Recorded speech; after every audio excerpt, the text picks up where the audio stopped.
Alors, dans DaVinci Resolve, sur la timeline, il arrive parfois que quand on regarde les rushs, on a des problèmes de saccade, comme on voit ici.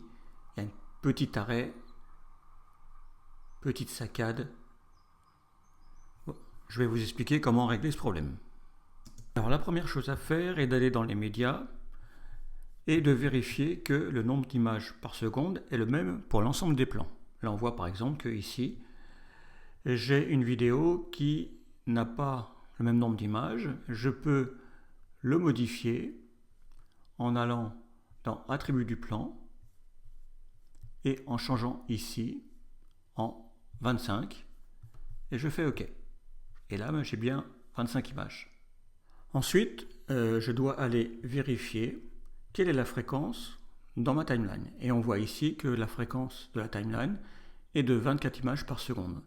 Ce qui veut dire que chaque seconde, j'ai un arrêt parce qu'il manque une image.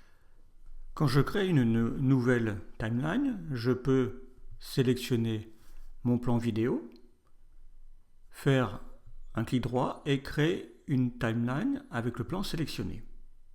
Et ici, j'ai une petite coche qui me permet d'utiliser les paramètres du projet, c'est-à-dire 24 images par seconde pour la timeline. Si je décoche ici, je vais pouvoir venir changer ici le nombre d'images par seconde.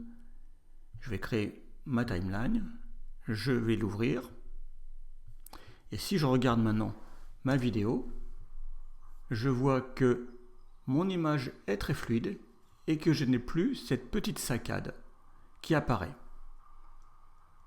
Au moment de l'export, si je reviens sur mon ancienne timeline, si je fais exporter, ici, je ne peux pas changer le nombre d'images par seconde. Alors que si je reprends ma timeline que j'ai modifiée, je peux exporter et là, j'ai bien 25 images par seconde.